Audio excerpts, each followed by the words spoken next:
Kevin Hoare, and it is the 26th of June, and it is exactly one day after sine die, constitutional sine die in the state legislature here in Oregon in 2023. And with us for our special post-game analysis and review is Representative E. Werner Reschke and Senator Kim Thatcher. Thank you both for being here. And you are both well known to the captive audience, and though we still kind of feel like captives in the state. There was a fight in this session, and there was a lot that happened that people need to know about. First of all, thank you for fighting and doing your utmost to represent in a minority status, not just Republicans, but all Oregonians that have something at stake here. And I wanted to start out by saying that because I know that everybody who sort of pays a little bit of attention to the state legislature, they don't realize how many hours you guys are working, how much you have to go and shuttle around and stay there, and then at times just get run over by the majority, who was so overreaching in their behavior that we ended up with this walkout that pointed out just how bad the process is and how much misbehavior we've seen by a majority. Representative Reschke, I thought that one of the things you said in your Oregon Catalyst article and in your newsletter, that the quorum requirement was meant to foster dialogue between the majority and the minority. The word dialogue doesn't come to mind when I think of how the majority has behaved in either house of the legislature. So why don't we start out there, is to talk about what you experienced in the House. Many bills start there, right? Especially spending bills, and then they move their way to the Senate. Sure. So, I mean, the quorum rules in Oregon are different than most states, but I find them to be advantageous for the minority. And I think that's probably good for, as my friends on the other side of the aisle would say, our democracy, in the sense that you do have the minority that can always threaten to walk, or they can deny quorum, and by not showing up in the chamber. And what that should do is it should put really controversial bills at least to the discussion table, or really extreme bills should just be thrown out the window, because nobody wants that. We don't want that. I'm sure Democrats don't want that. We even had independents, and Senator Thatcher can talk more about this, join our struggle in trying to keep extreme bills from crossing the finish line. So I really think the quorum rules in Oregon, and that's kind of a wonky word. Basically, it means you have to have 2/3 of the elected body on the chamber floor when you are going to conduct a vote in order to vote. And if there aren't that many, then everything stops. And I think that's, again, a real good rule. Most states have a simple majority. So if you have the majority, you just run the table. The minority can do really nothing at that point, except for extreme delay tactics. But the 2/3 quorum rule is really good in the sense that it should foster dialogue.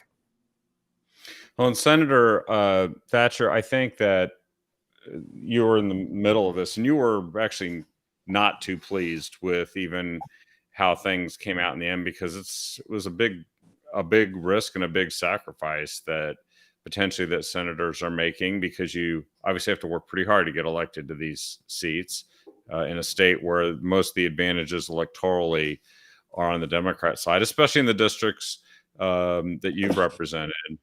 But now, there's a lot. There were some changes, some things that were attained by the walkout, 49 days, I think it was. Where do you feel like things landed at in the end? That some okay bills got through, maybe some important bills. I think the one mentioned earlier, I don't know if it was on the air right before, but talking about farmers and Fisher, Fisher, oh gosh, I'm not even saying it, fisheries getting a break on their property tax and estate tax, I think is what it was. But yeah, I don't think overall it was worth what got shoved through overall. It was not what I was sold when we started the walkout. Let's just put it that way. And there was the potential that even though some concessions were achieved on these, the two bills that were the most highlighted as egregious and controversial, and they were pushed before a lot of the bills that everybody claimed were super important, like budget and other changes, where there's even a consensus on solving some of these problems, not always on how they were solved, but that they needed to be solved or addressed. And yet these two issues stole all the limelight, these two bills. Was there a way that they still could have been stopped towards the end, Representative Rusky, potentially in the House? Sure. So what happened is I see somebody on the chat saying explain 2002, and I'll just say it, bad bill. That's my summary. That's my flash readability score of 60 summary. And so I'm sure I get above an eighth grade or below an eighth grade reading level. A bad policy, bad bill. So what happened was the House spent over 10 hours, Republicans on the floor debating that bill, basically litigating it, showing the world how bad this bill was. And we did that because we had a plan with the Senate, and the Senate was going to be the wall, we were told. They were going to stop this thing, Senate Republicans and Independents. And we didn't know how that was going to happen, but we were pretty confident in the plan. So we sent it over to the Senate, and the Senate came up for second reading, which means it's a day before the vote's going to happen on the chamber floor. And the senators then decided, Senate Republicans and Independents decided to deny quorum over House Bill 2002 and House Bill 2005. There were some other things that went on there, but really, if you dig deep below the surface, I would say those were the driving forces, because that's when all this came to a head. It's when those bills hit the floor. The Senate, I think you mentioned, walked out for 49 days. And I wish they had walked out for 62, I think it would be. But they did 49 days and then reached a compromise on amending both bills. 2002, they took out the bill was two components. One was about expanding abortions, abortion care in the state, mobile units, prescriptions on college campuses, allowing a child of any age to get an abortion without their parents' knowledge or consent. And some of those things got rolled back. But there was a second part of the bill that was just as egregious, which had to do with mandating insurance companies to pay for all transgender care, whether that was hormone therapy or whether that was actual surgery or counts. I mean, everything. And this is what has happened in House Bill 3391, I think it was in 2017, when we began mandating that insurance companies pay for all abortions in the state. And so they were just taking that transgender care. So in the negotiation agreement, some things got taken out of the abortion part, but the transgender part was left whole. And the reason why is Planned Parenthood. This is a Planned Parenthood bill. Planned Parenthood, since the Dobbs decision a year ago, has been losing money because states are starting to restrict abortion in certain states. And so they're starting to lose money. They're losing a revenue stream. Also, many abortions are becoming chemical rather than surgical. And so if you're prescribing a drug to somebody, that's far less expensive than actually going through a surgical procedure. So Planned Parenthood was in the position of losing a lion's share of their dollars because of what was happening just in the marketplace, quote unquote, which is really gross to say, and with the decision with Dobbs. So they need a new funding stream. And guess what that funding stream is? Prescribing hormone therapy, cross hormone therapy. This is their new revenue stream. So they didn't touch anything that bill. So anyways, the Senate passes that bill. They provide quorum with three Republicans, I think it was, showing up. And the bill comes back to the House with 5 days left. And if House Republicans had denied quorum for 5 days, we could have stopped those bills and they would have been dead and never passed. or you would have actually been able to perhaps use that leverage to negotiate and actually kill them. I mean, there's that True, possibility that's too. true. Yeah. Yeah, I mean, Which there's a lot of good options there. I felt like the Senate did the lion's share of the work. They went past the ballot measure 113, more than 9 unexcused absences. They were heroic. Senator Thatcher was heroic, and our colleagues were heroic for doing that.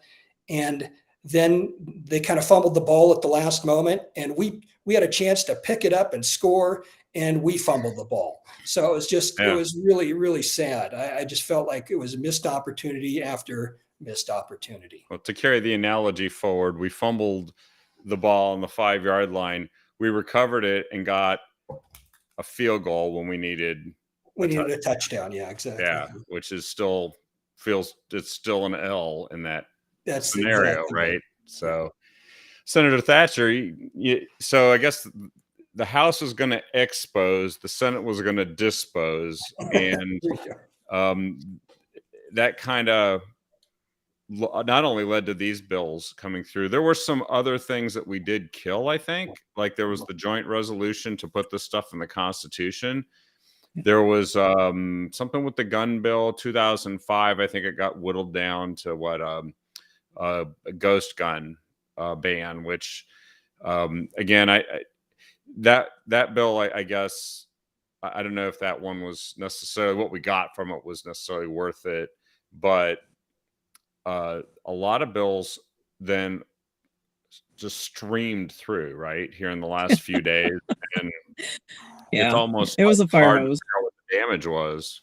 Yeah, I haven't even really done an assessment. I was trying to keep up with caucus meetings and everything, but there were so many bills that went beyond our morning caucus meetings, and it was just, it was just like a fire hose at that point. But we passed the Universal Health Care Governance Board, yay, and we passed rent control, another version of it, because the last one didn't work. So this one will work better, I'm sure. And I'm joking, in case you don't know. And what else do we do? Oh, the climate change bill. I haven't really made an assessment on what. I heard that they'd made a change to make it, what do you call it, aspirational and not a mandate. But I mean, all it takes is a little tiny amendment to some other thing, and they just flip the switch and turn it on to a mandate. So that's kind of scary. And if they hadn't done that, I mean, really, 3409. That was House Bill 3409. Yes, sorry. Yeah. But if they hadn't have done anything about the making it aspirational, we walked out previously over similar things. I'm not sure. Oh yeah, why we would just go, 2019, right? Yeah. Anyway, yeah. Exciting. 2019, we walked out. Oh, it was the same issue, except this time the process was much worse, and the pieces that they stuck in there probably worse too, right? Because they took a study bill and then they made a 112-page amendment one day, or I think just hours before it went to a hearing in the House, and so no public debate or discussion. While we were under negotiation. That was bad faith right there. And I said right there, that shows bad faith. We shouldn't continue down this line. But whatever. Here we are. That's a good point, because what they were queuing stuff up in anticipation of if the negotiations were successful. The worst part of that, I was one of 3 or 4 people that submitted testimony, and I did it just written testimony. But in this when it went to a hearing in the Senate, a 112-page bill that does all this stuff and all this rulemaking authority, I think, will end up in the hands of people that, frankly, don't even have to talk to a legislator again. They're just going to do all this stuff, and 4 people offered testimony on it because there wasn't time. That's insane. That is the exact process and constitutional stuff you guys are pointing out. And I don't know if anybody could read a 112-page bill and know what was in it. No, the only thing they could say is, well, it was parts of other bills that you've looked at, or it's cobbled together, but it's just still things change when they're rewritten. For instance, I had a bill that did pass. It was, it's an okay bill. It would help people that have stalkers and whatnot, where you want to get a restraining order against them, and then that person is called a respondent, and they have the right to then appeal it, which means that then the person requesting the restraining order has to show up to court. So you've got somebody, a respondent, that just keeps messing with the person who has the who asked for the restraining order, because they have to show up or it drops off. So they just go and use excuses like, oh, my car broke down, or whatever, work came up. And meanwhile, this person with the restraining order is just trying to shuffle her life around, and they could do that for months and months. So what we ended up doing was doubling that to 2 years, but they dropped off the emergency clause. In this case, I wanted an emergency clause so that it could actually go into effect sooner and not wait until January. But yeah, there we are. Crime victims have urgent needs. And I found it fascinating to learn, I think it was a week or two ago, I didn't know this, that the office that writes the bills, the Legislative Council. Yeah. They were writing every bill with an emergency clause, even just Republican ones that you didn't ask for one. You had to tell them that you didn't want it. And yet I'm even more dumbfounded. It was Senate Bill 816. I'm even more dumbfounded to hear that they took it off of this bill. Yeah. When it sounds like it was needed. Yeah, exactly. And I was hoping we could do something. Well, if they're going to take this deal, at least try to fix that. So.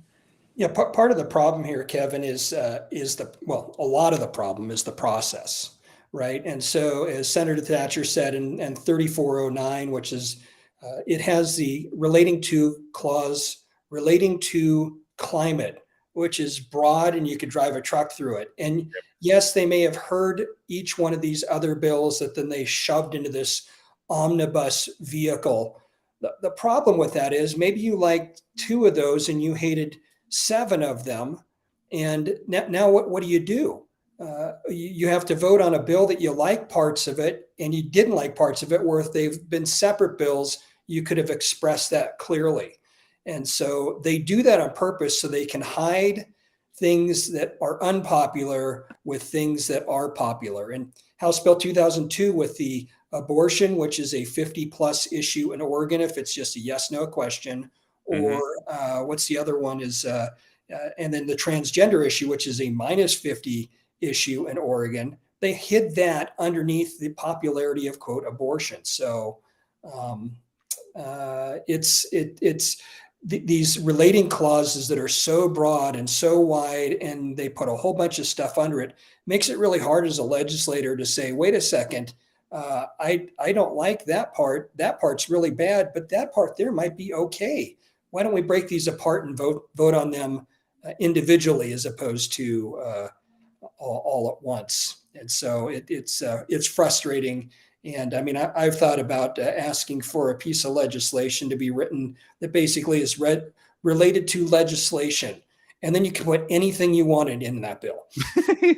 Yeah. Then you don't even need committees. You just you don't. Right. Exactly. Just have one giant committee and pass it. Right. Like Senator Thatcher is having some technical issues. I saw her kind of doing some Cirque du Soleil gymnastics there with the kids. That's pretty good. I mean, it would fit with the idea that everything went sideways in the legislature. I concur. Yes.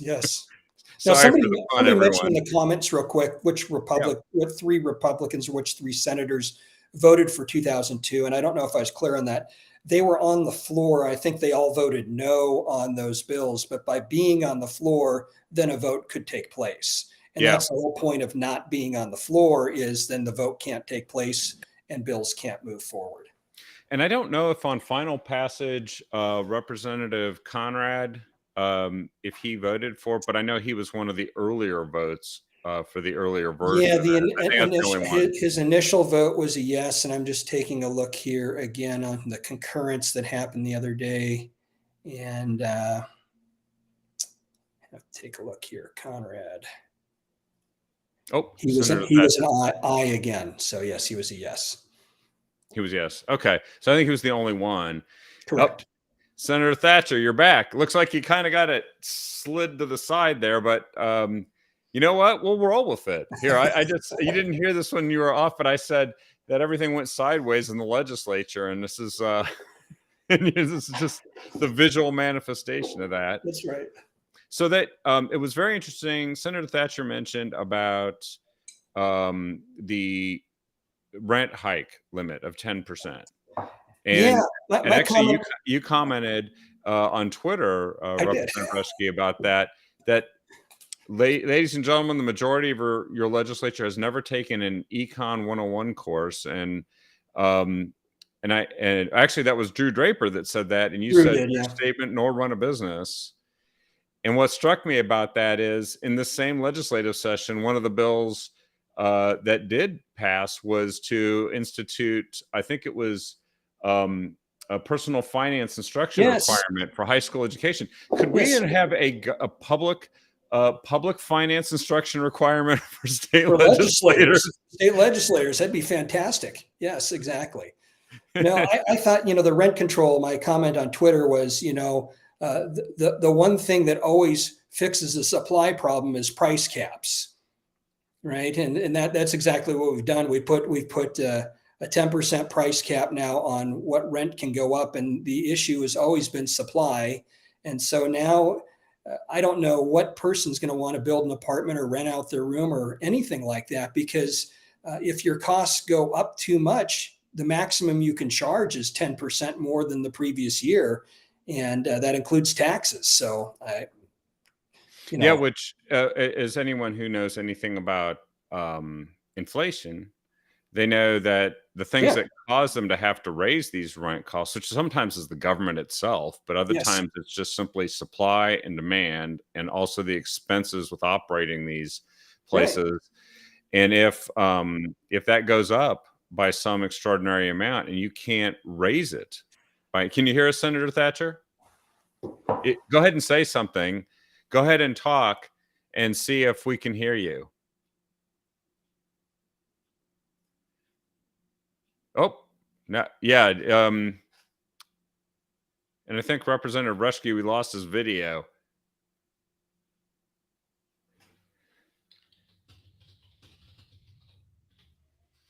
We might be able to hear you, Senator Thatcher. No? It's sometimes these funky things happen and audio goes away. Can you hear me, Representative Reschke? I can, yeah.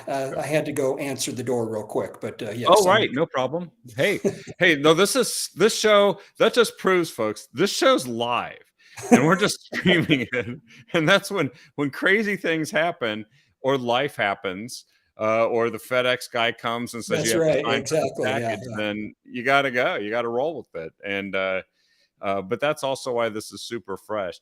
Do you want to try to restart and connect? Yeah, I think Senator Thatcher might try that. Sure. Because sometimes it's just the device gets messed up and then it just needs to restart.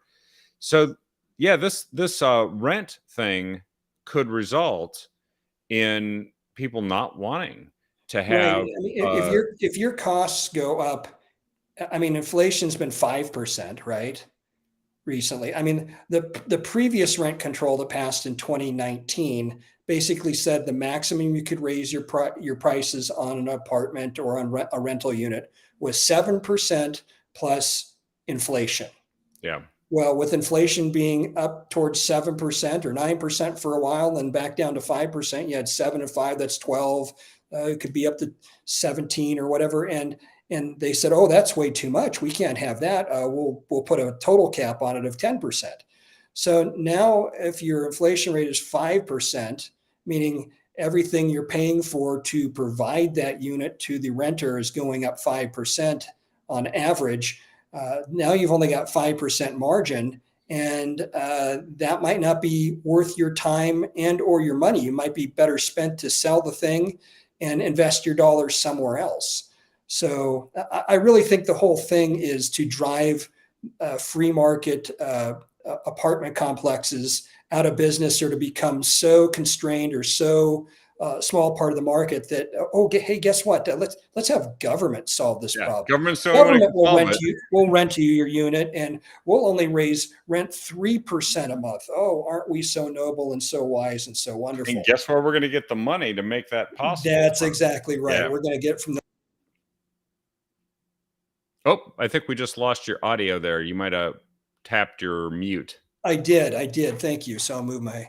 Yes, exactly. So, I mean, we're just. I think that's kind of the direction that they're heading. Is we're going to cause this chaos in the marketplace, and more folks who rent spaces are going to get out of the market, and that's going to cause a crisis, which then means government needs to step in and fix it. And the way they'll fix it is they'll become the biggest landlord in Oregon.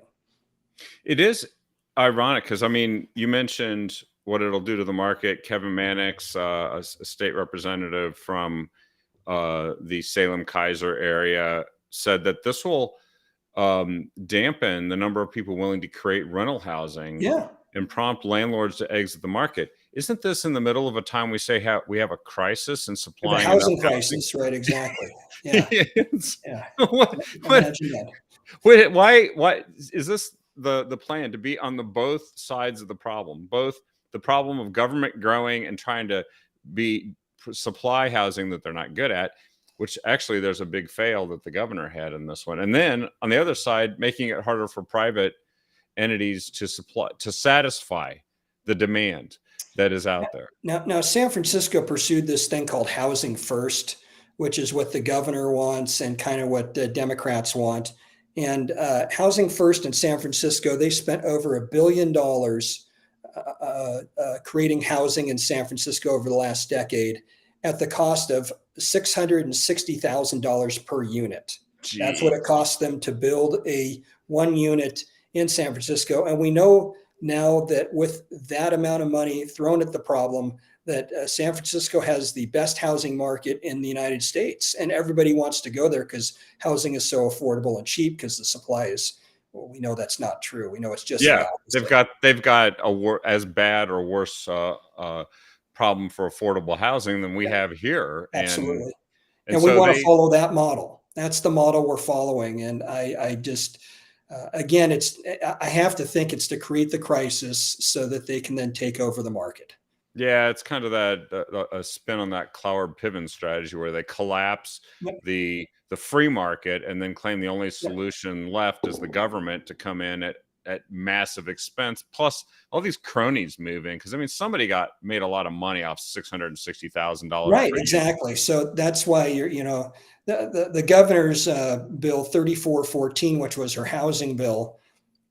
You had Farm Bureau was against it, but you had realtors for it and home builders for it because home builders were saying, well, they're going to be able to increase the UGB by 150 acres. And, that gives us an opportunity to build more houses and so forth. I think that's all fine and dandy, but there were a lot of other components in that bill that I just could not stand. And the other problem is we're just putting a Band-Aid over the problem. Our land use system was put in place in, I think, 1972 or 73, and it might have been fantastic for that time. It's, about 50 years later now, and we have a very different situation. And we really should address land use not as a one-time exception or one-time exemption, but as a systematic change and reform in order to meet the needs of the state. And we refuse to do that. Isn't that what the longer session is for? You're supposed to take on these more structural ideas, not figure out how to call a special session or shove it into the 30-day session that you get in the even-numbered years, but instead to have deliberative hearings, input from people in the community, experts, and they develop a good policy. And maybe you even get close to a consensus on some of these things. There was no time for that, apparently. Right, because the needs of Portland are different than the needs in Pendleton. And so, yes, they both might need housing, but in Portland, you might have to do multi-family housing or multi-unit housing. And in Pendleton, they may want to do single unit housing. And you need a land use law that allows for that kind of flexibility.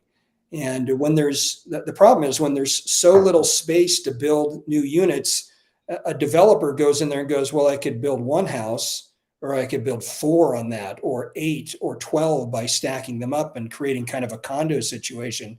And people typically don't like that for family living. Maybe if you're a single person or retired, that's fine. But if you're a growing family, you kind of want a backyard for the kids to play in and a nearby park, etc. And yeah, these land use laws don't allow for a lot of that. No, and what's ironic is the whole effort got killed by Democrats, Yeah. some of them voting against it. And the reason why they voted against it is because some of them are so ideologically committed to the idea of this urban growth boundary control system that they couldn't bring themselves to loosen it up, even for the governor's supposed number one priority. Right. Exactly. So That is the headline, though, that the governor fell completely on her face in a bill that could easily have enjoyed at least some bipartisan support, I think, in the end. Yeah, it did have bipartisan support. So really, again, I think it was kind of another symbol of what this session looks like, right? Lots of promise, lots of hope up front, and then you get to the end and you look back and go, what did we do? Yeah. And then you say, what did we do? Yeah. And then my question is, what did we do to Oregon? Right. In the end, like, we were talking about this before we went live, that I said it feels a little bit like a tsunami, and the water just hit. And we still don't know until that water recedes to see what the damage was. What the damage is. I mean, things like, so the reason I was advocating for the House Republicans to walk out on with 5 days remaining left in session was not just to kill 2002 and 2005, but to kill a myriad of other bills, and like the cell phone tax or the climate change bill. Or, I mean, there's all these bills that just came out from nowhere and all of a sudden got legs and got pushed across at the last minute that would have been dead and not been in a special session. Sure, they could have come back in 24, but you fight the battle that's in front of you.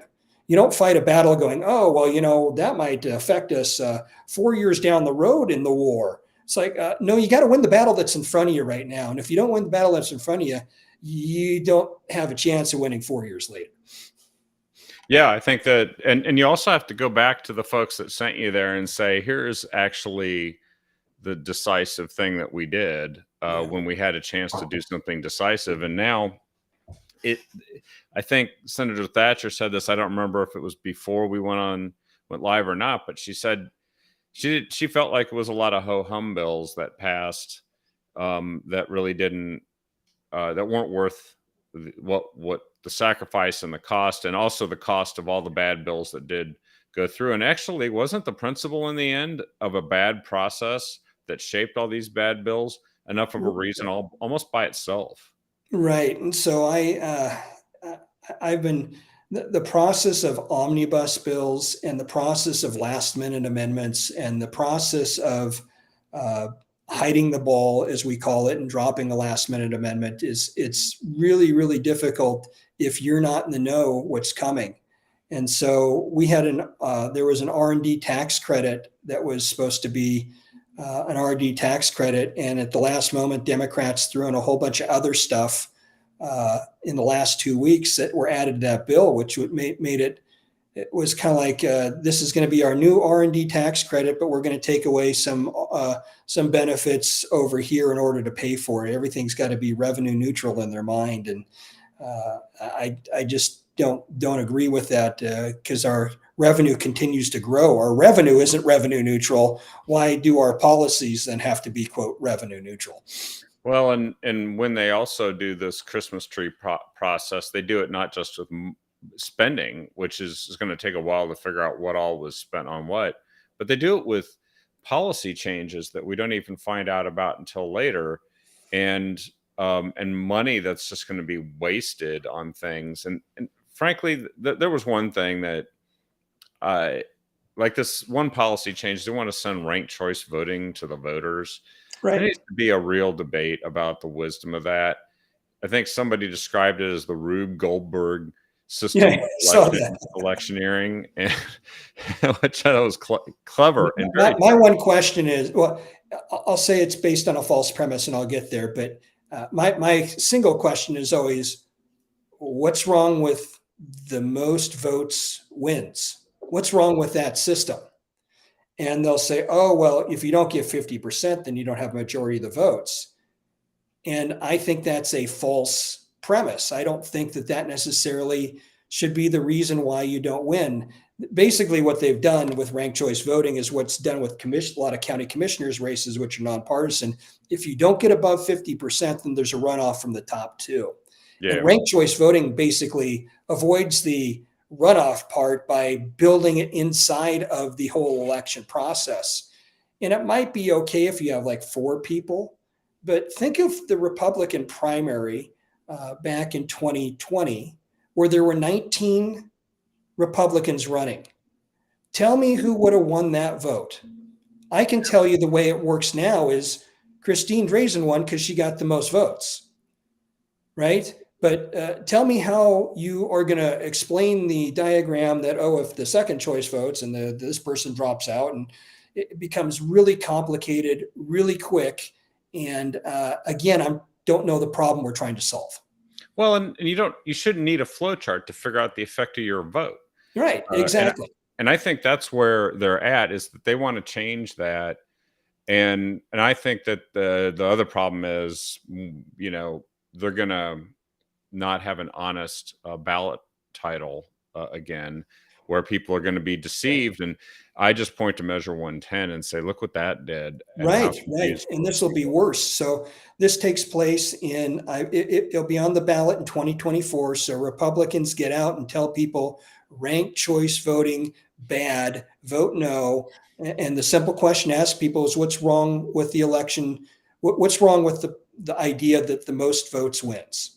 And if somebody Yeah. can tell you a good reason for that, then you can have a more in-depth discussion. But that's the question to put on them, because this is fixing a problem that does not exist. Yep. And it would be on the ballot in 2024 in November. And then if it passes, it will go into effect in 2020, the 2028 election. Yeah. So people will voter- remember voter- that it happened, and all of a sudden in 2028, it's going to be, oh, this is weird. What are these? All these? It's just going to be a nightmare. We're Oh, gonna no. have it. We're gonna have it here in Portland, actually, so everybody can Yeah. watch what a disaster it is here. Because I know that one of the reasons why they're doing it in Portland, they have multi-member districts where Mhm. 3 people can run, or more. Well, 3 positions can be Wow. won with ranked choice voting, and they're going to have people that might get far less than 20% of the vote winning. So they're Right. going to have people that are extreme fringe candidates, like ones that we thought we were done with, like Joanne Hardesty or the Antifa candidate for mayor, Sarah Iannarone, Right. back on the city council. They might even be in a majority, but none of them will have obtained a majority of the vote in the district, which means that we don't have people that represent the majority of the district. Well, they Right. want that. The argument is that this is supposed to get more centrist candidates, and I think you're right. You're going to find more extreme candidates winning. Yeah. And if there's one thing we certainly don't need is more extremism in Salem. So And more voter confusion either. We also don't need that. Well, Alaska is a great example. They have jungle primaries and then ranked choice voting. And I won't get into jungle primaries, but they ended up electing a Democrat for their congressperson because 2 Republicans ran against one another. And they ran in such a way that if you liked one Republican, your second choice was going to be the Democrat because you weren't going to let that other Republican win. And if you like that other Republican, you're going to vote for the Democrat second choice because you sure weren't going to let that other Republican win. And nobody got to 50%, but the Democrat ended up getting over 50% because everybody's second choice vote was the Democrat. In a And state so that voted like 60 to 70% for Yeah. the Republican president. So Republican candidates Yeah. ended up with a Democrat in Congress. And so this is just really not a good idea. Yeah, and they're going to also spend $100,000 to try and have probably some canned consulting firm that does things like come up with great ideas like Measure 110 to recommend um, uh, decriminalizing prostitution in Oregon, Right. and Yes. which I think shouldn't we take a break on decriminalizing things in the middle of a Because crime? decriminalizing drugs has worked so well. It's been great. It's Yeah. been fantastic if you're a drug user. If But you're a drug everybody user else, or a not so drug much. dealer or a But if drug you're a dealer. drug dealer or a drug user, it's been a great policy. Everybody else, not so much. And we're going to end up with now this is to study how can we make human smuggling as effective as drug smuggling and make Well, Oregon the capital of it. it's really sad in the sense that we've lost the notion that we should be a society and a government that encourages virtue, right? Instead, we're saying, nope, let your vices rule the day. So whatever your vice is, everybody has a different vice. So let's remove the taboo from that, because then you can express yourself in a way that you couldn't express before. You know, those Victorian era morals were repressive and oppressive, and we'll just be a better society if we can be, quote, free from all of that. And instead, what you're seeing is chaos rule the day. So I just think that we need to stand up and be a party that stands for virtue, not vice, a party that stands for order, not chaos, a Order and party that liberty, stands for yes. limited government Yep. and more free markets. So Yeah, and I think also one of the bills is going to have $450 million in government raises. yeah, that's the same bill. I think is it's all rolled in there. Yeah, exactly. Where was the lengthy discussion about how much we should be increasing government pay when you know we have all these taxes that people that are paying the taxes into this are struggling to deal with, plus inflation. Plus, this doesn't sound like it's going to decrease inflation in Oregon. None of this seems to apply. No rules seem to Well, apply. you have minimum wage going up 70 cents an hour on July 1st. So I mean, when you start trying to catch up to inflation by increasing wages by that or more, you just continue the cycle of inflation. I mean, wages should always increase because productivity increases, not because things cost more money. So I know that's a hard reality and a hard fact, but as a good commentator says, facts don't care about your feelings. No, they don't. No, they don't. And so I think we've covered quite a swath of bills here. And I know there was one about criminalizing fentanyl. Yes. And I guess if I were to point to something that seems to be an admission that Measure 110 really was a mess and had a negative effect, this one does seem to be that acknowledgement. It was House Bill 2645. I don't know the Correct. details of it. I don't If even you know. have more than 1 gram of fentanyl, then you can. I think it's either a misdemeanor or I don't know if it's a felony. But I did sign on to that bill as a co-sponsor because anything we can do to roll back Measure 110, I'm for. And so fentanyl somehow is a taboo drug because it kills people. Heroin, meth, and cocaine apparently are all okay because they don't kill.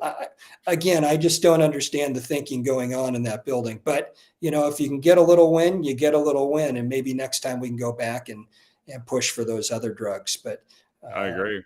You know, fentanyl is a powerful drug. It's really powerful and very dangerous. And so yay for us. And hopefully law enforcement now will be able to get more of that off the street, and people will be a little bit less carefree about it. Yeah, that feels like we're winning a debate there, not just changing the law in a better direction.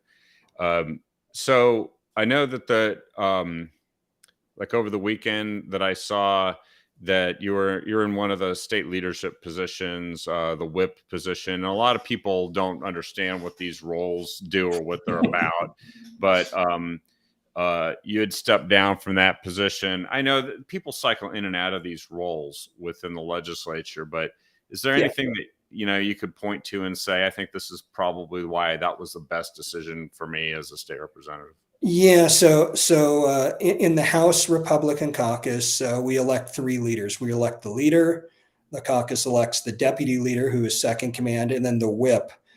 And the whip is usually doing a lot of vote counting and whipping votes, basically, is what it is. You go around and count votes. So if the leader says, I need to know where our caucus stands on Bill 1, 2, 3, 4, then I go out and figure that out and report back. And then also in caucus, I try to maintain some sort of order and semblance, letting one person talk at a time. So that's always interesting with a room of politicians. But as to my reason why I resigned, I'm going to just leave that with myself and my caucus. They're aware of why I did that.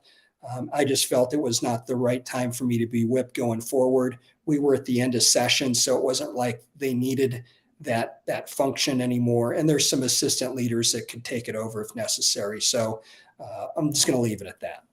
Okay. Yeah. And I saw also that Representative Shelley Bosshart Davis stepped down from the deputy Republican leader role, but there will be new ones elected. And at some point, I guess people will have a better sense of what's going on when they see what takes place in future months. But I just wanted to give you a chance to do that because people. Thanks. That's it. That's fine. I think that, the one thing I'll share about caucus is that we have a rule that what happens in caucus stays in caucus. Yeah. So I'm just going to hold to that principle. Yeah, it's a little bit like Las Vegas in that case.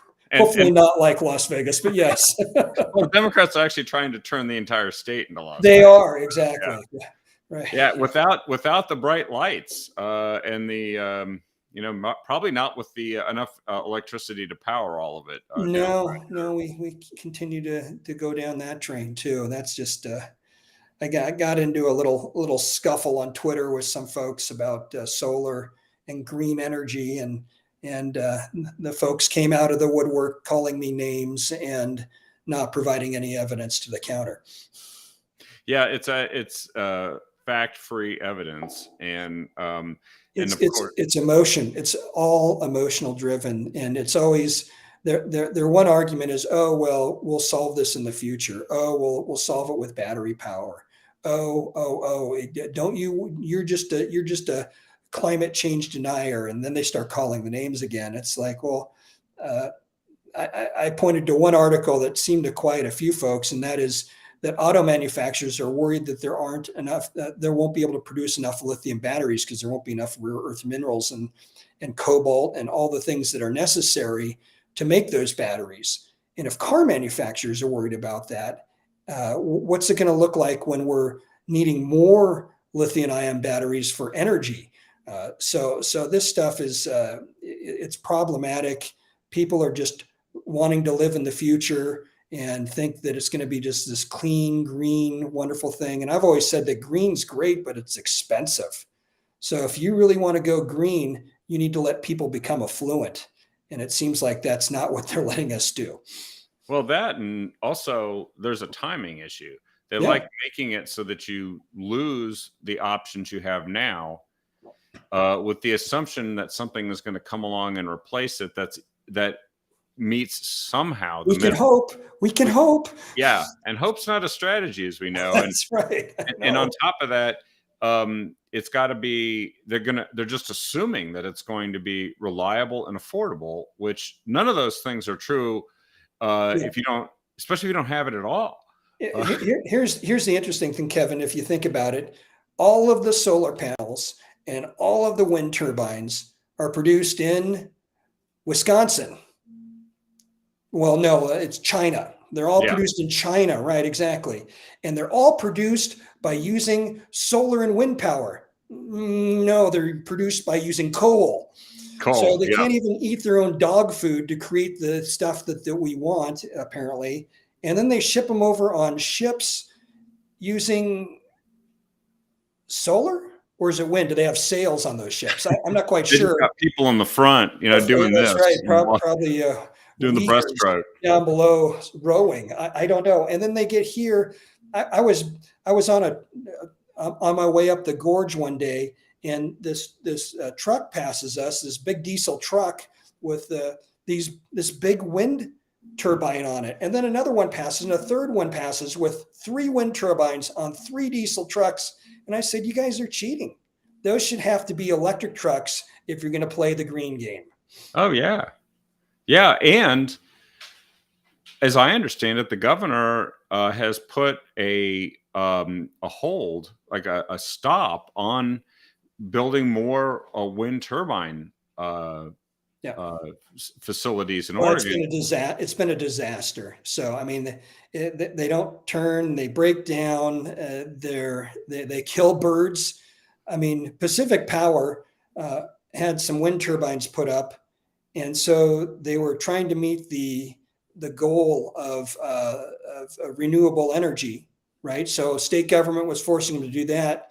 And as they're doing that, they're creating these wind turbines that then killed bald eagles. And so then they're getting fined by the federal government for doing that.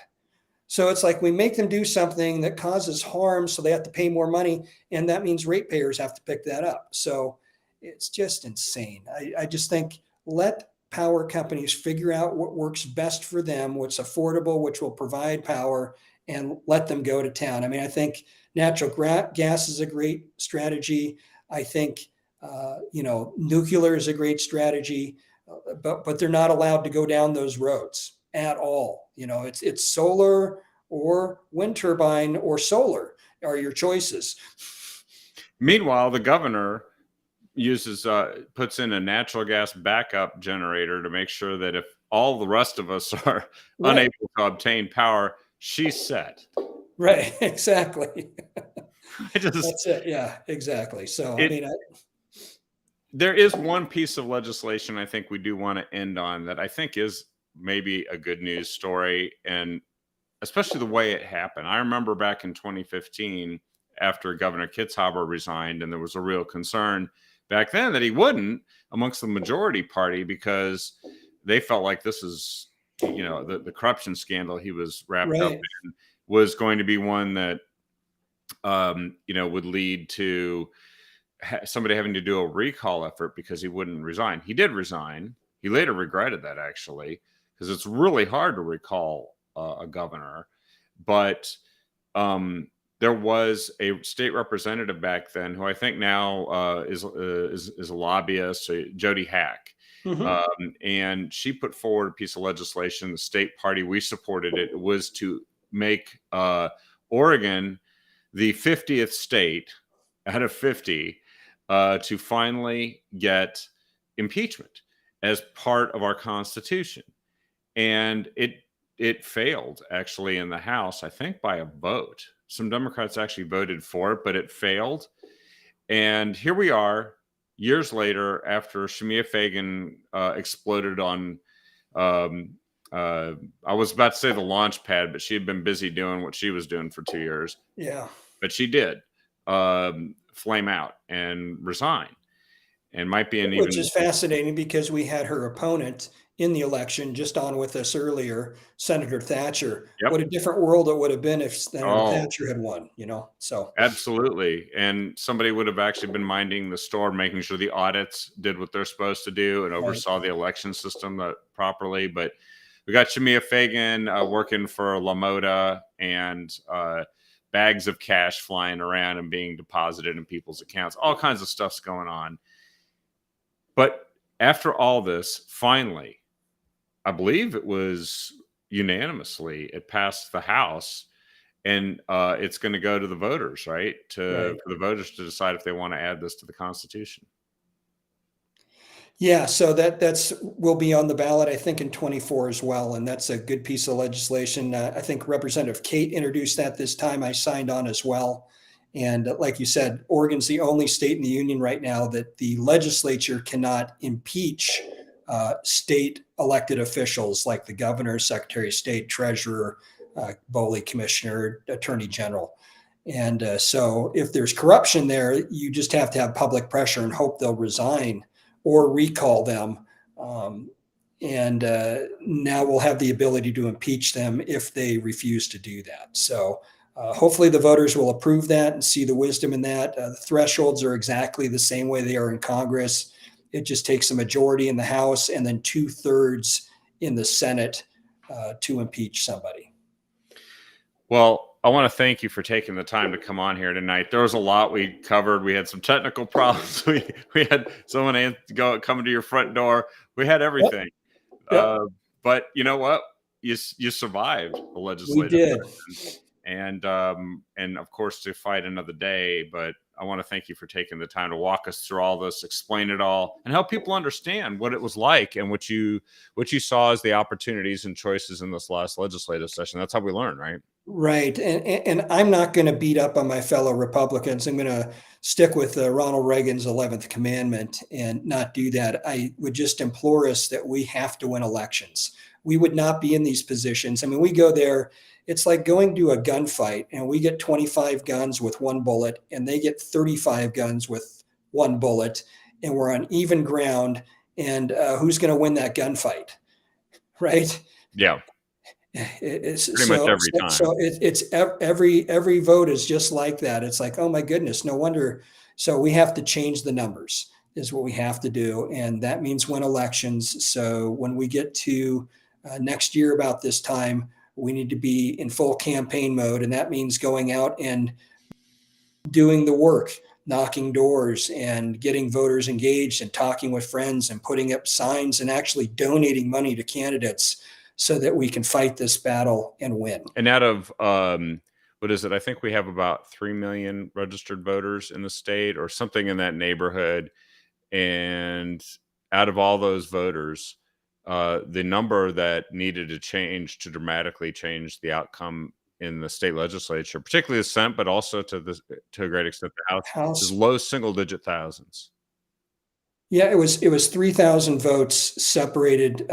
We would have had an even House and an even Senate if we had 3,001 more votes for our candidates, or if 1,501 votes had flipped the other way. Yeah. So it was really, really close, and that's why these extreme bills were just so offensive. It wasn't like they had majorities by a wide margin. It wasn't like the populace said, "Oh yes, we want Democrats by a long shot." It was by a sliver, and yet they drove it like they had the majority from a mandate, and they did not. 3,000 vote mandate out of 3 million voters. That should drive the point home. Go do the math, but not the Common Core. Yeah, not the Common Core, exactly. Well, thanks again, Representative Reschke, and sorry that we'll get Senator Thatcher back on to talk again.